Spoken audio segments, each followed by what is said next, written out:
Respect isn't a crown you wear, it's a weight you carry, a shadow you cast. Before my fist ever met a man's jaw, the fight was already over. It ended in the quiet, in the walk, in the stare. They didn't fear the punches, they feared the certainty behind them. The loudest statement I ever made was in complete silence. It started with the walk. There was no fancy robe, no entourage dancing behind me, no gimmick, just me. Black trunks, black shoes, no socks. It was primal. It was the uniform of a man who came to do a job. A brutal job. A necessary job.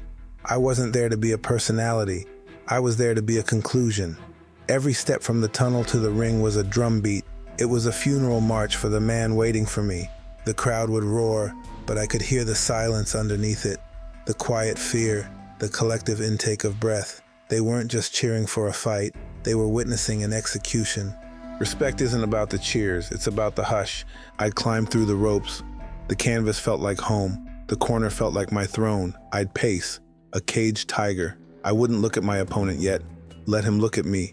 Let him burn his nervous energy wondering what I was thinking. Let him create a monster in his head bigger than the one standing in front of him. He was already fighting a ghost. He was fighting my reputation. He was fighting the knockout reels he'd seen on television.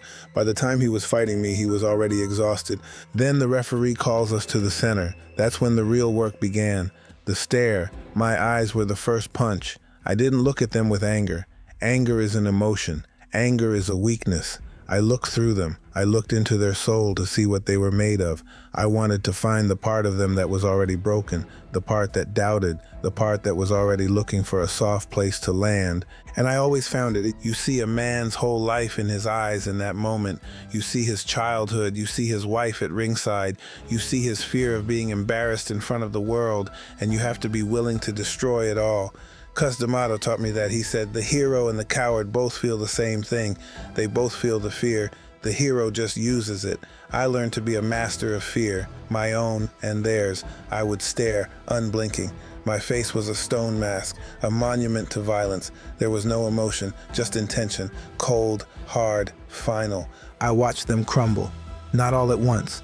It was a small thing, a flicker in the eye. A slight shift of their weight from the balls of their feet to their heels, the tiny muscle twitch in their jaw. They were looking for an exit. They were already defeated. The bell hadn't even rung. The respect was already paid.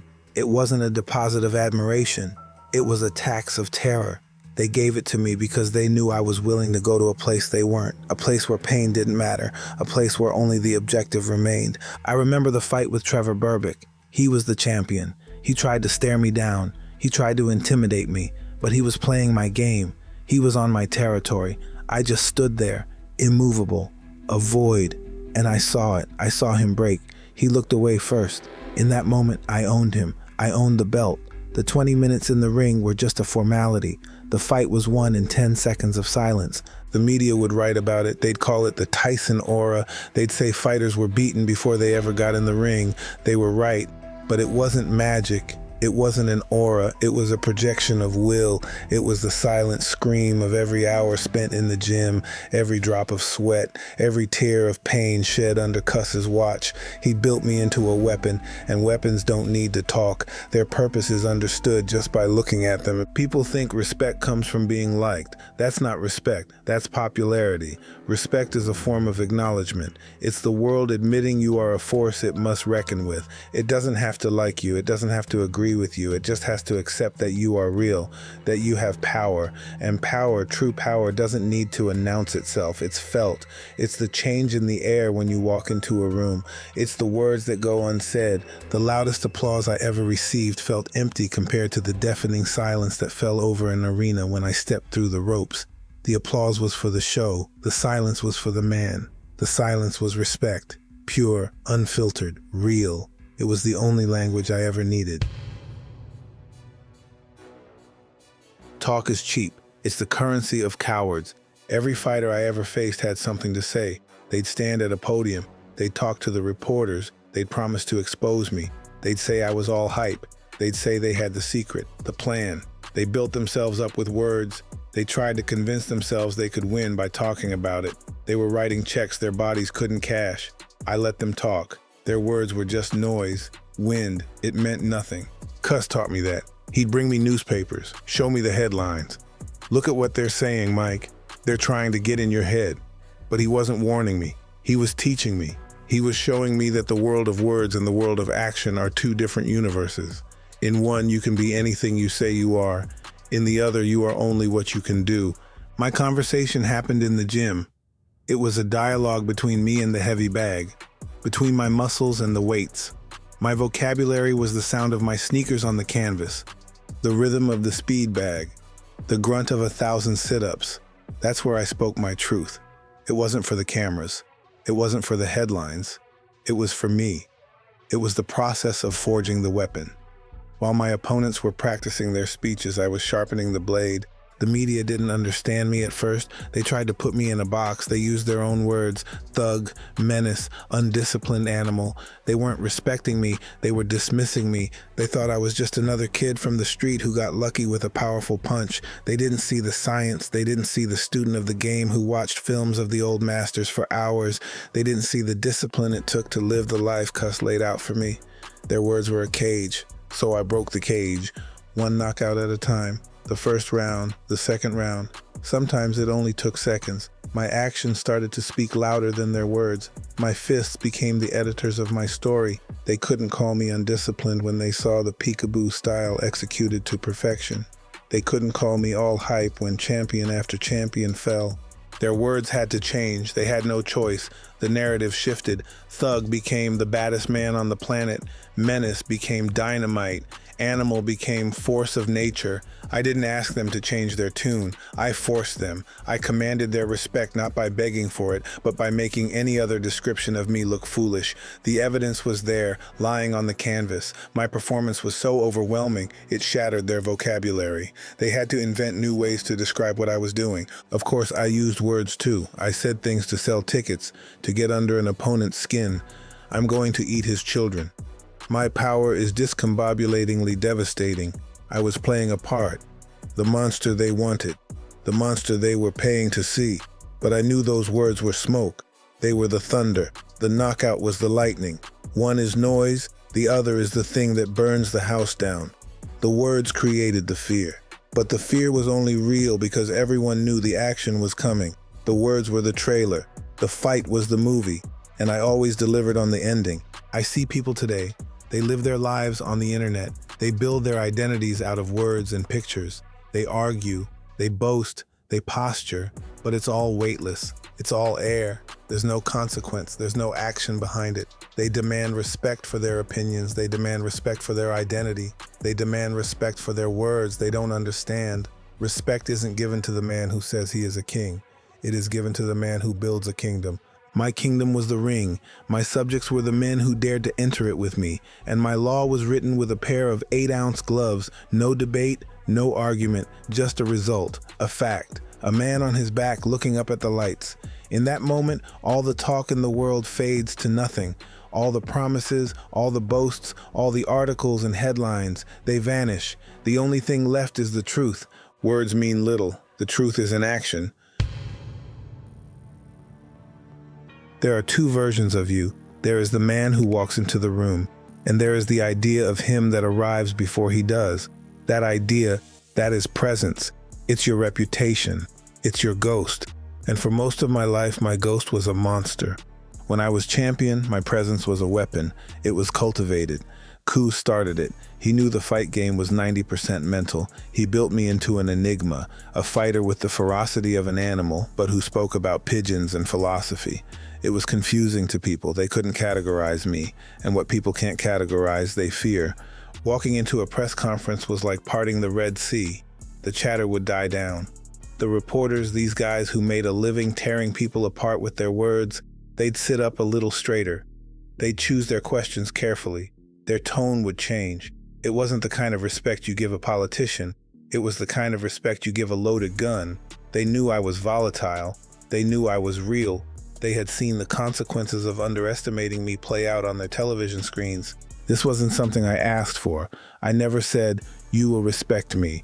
Demanding respect is the act of someone who has none. It's a sign of weakness. No, this presence was earned. It was paid for in blood and sweat, in the gym and in the ring. Every victory, every brutal knockout added a layer to it. It was a fortress I built around myself, brick by brick, fight by fight. But a fortress is also a prison. That presence, that power, it followed me everywhere. People on the street wouldn't just see Mike Tyson, they'd see Iron Mike, they'd see the knockout artist, the baddest man on the planet. They reacted to the idea of me, not the man. It was isolating. Respect born from fear keeps people at a distance. They want to see you. They want to be near the power, but they don't want to get too close. They're afraid they might get burned. They see the monster, but they miss the man who was scared, the man who was lonely, the man who just wanted to be loved, not feared. My presence was a double-edged sword. It won me fights before they started. It made me millions of dollars. It made me a global icon. But it also cost me a piece of my humanity. Because when you project that much power, that much intimidation, people forget you're a human being. They see you as a symbol, and you can't have a real conversation with a symbol. As I've gotten older, that presence has changed. The fear has faded for them and for me. The power is still there, but its source is different. It's no longer the raw, physical intimidation of a young heavyweight champion. It's quieter, deeper. It's the presence of a survivor, a man who has been to the top of the mountain and down to the deepest pit of hell, and somehow is still standing. The respect I feel from people now is different. It's not the awe of my destructive power. It's the acknowledgement of my resilience. They see the scars. They know the stories. They know the mistakes. They know I am flawed, terribly flawed, but they also know I am honest about it. The power now comes from that vulnerability, from admitting I was that monster, but that I am more than that.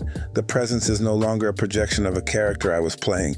It is the quiet authority of a man who finally knows himself. I see young fighters today.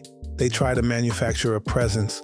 They trash talk. They get face tattoos. They wear big chains. They're trying to copy the ghost of me, but they're just wearing a costume. They haven't earned it. They haven't bled for it. Presence isn't something you can buy. It's not a marketing strategy. It's the shadow you cast. It's the sum of all your actions. It's the echo of your will imposed on the world. You cannot demand it. You cannot fake it. You can only build it. One silent step, one brutal action, one hard-earned truth at a time. Your presence is what remains when you have nothing left to prove. It's the ultimate power, because it's the power of who you truly are. And for a long time, I didn't know who that was. I was a character, a role Cuss created and I perfected. Iron Mike, a destroyer. And that character earned a certain kind of respect. The kind that makes people step aside on the sidewalk, but it was hollow. It was a performance. The real me was buried underneath. The quiet kid from Brownsville, the boy who loved pigeons because they were gentle and free. He was lost in the storm of the persona. The true battle wasn't with any man in the ring. It was inside my own head. It was the fight to reconcile the monster with the man. The fight to find myself when the whole world was telling me who I was supposed to be. Losing everything, the money, the titles, the so-called friends. It was the most brutal knockout I ever suffered. It sent me to the canvas of life, dazed and broken. But it was also a gift. Because when you have absolutely nothing left, you're finally forced to see what you're really made of. There's no costume to hide behind. There's no reputation to protect. There's just you, raw, exposed. And that's where true presence is born. Not in the myth of invincibility, but in the ashes of your own destruction. It comes from looking your personal demons in the eye and not flinching. It comes from accepting your ugliest truths and showing them to the world, unafraid. The respect I feel now, it doesn't come from people being afraid to say the wrong thing to me. It comes from them seeing a man who walked through fire and is willing to talk about the burns. It's a respect born from shared humanity, from the acknowledgement of the struggle. It's deeper, it's real, it breathes. I see kids now chasing fame. They think 1 million followers is respect. They think a viral video is power. They are chasing ghosts. It's a mirage, a house of cards in a hurricane. Because the internet can give you attention, but it cannot give you weight. It cannot give you substance. Your presence isn't measured in likes or shares. It's measured in your impact on the single person standing right in front of you. Can you look them in the eye? Is your word your bond? When you get knocked down by life, do you stay there and complain, or do you get your ass back up? Forget demanding respect. It's a fool's game played by the weak. Focus on commanding it by being a person of substance. Be disciplined, especially when no one is watching. Be honest, especially when it's hard. Face your fears, because that's where your growth is. Help someone else up, because that's how you measure your own strength. Just do the work. Your actions, day in and day out, will create a ripple. That ripple is your presence. It will travel further than any tweet or headline. It's the silent energy that tells the world who you are without you having to say a damn word. The final bell rings for everyone. When it rings for me, the championship belts will just be metal and leather collecting dust. The money will be spent or passed on. The headlines will fade into history. The only thing that will be left in the room is the presence I built, the echo of the man I became. Was he just a fighter, or was he a man who fought his way back to himself? That is the only respect that matters in the end. The respect of your own soul, the quiet knowledge that you lived a life of action, not just words. That is the ultimate undefeated victory. If you want to live a life of action, the first step is controlling your emotions. Watch this if you are ready to start that journey.